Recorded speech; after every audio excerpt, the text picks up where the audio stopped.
अपने रास्ते पे हैं। पीटीआई इमरान खान जिंदाबाद। आप डटे हुए हैं अभी तक? डटे हुए हैं कि डटे हुए हैं? चट्टान की तरह, चट्टान की तरह, पहाड़ की तरह, शेख रशीद कहता है असली और नस्ली चट्टान की तरह, पहाड़ की तरह, पहाड़ की तरह। हाँ, बस मैं क्या कहता हूँ कि देखिए उसने अपने लिए एक रास्ता चुन लिया है, उनकी अपनी मर्ज़ी है।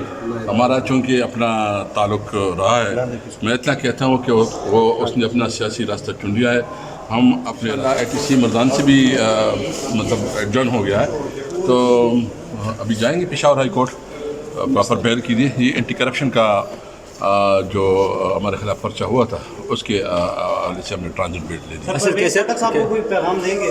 हाँ, बस मैं क्या कहता हूँ कि देखिए उसने अपने लिए एक रास्ता चुन लिया है, उनकी अपनी मर्ज़ी है।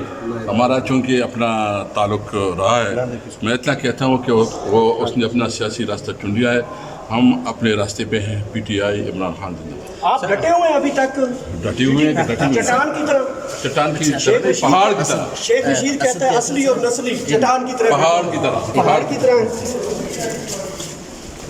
मेरे दफ्तर में साहब इस्लामाबाद हाई कोर्ट और अपनी जो ट्रांजिट बिल है मुख्तलिफ केसेस में उनको नामजद किया गया है।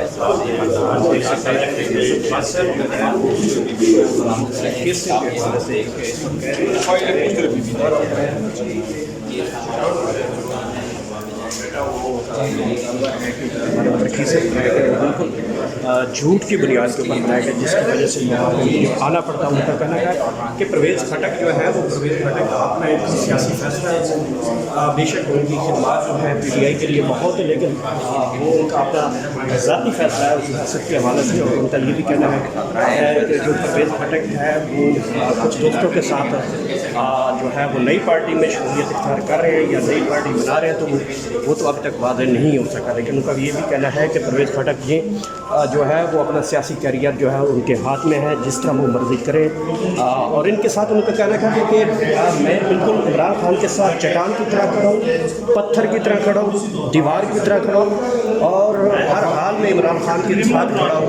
उन्होंने एक बार फिर साबित कर दिया है कि इस फस्तायत जैसे दौर में और इस बहुत ही जो इस वक्त परेशान कुन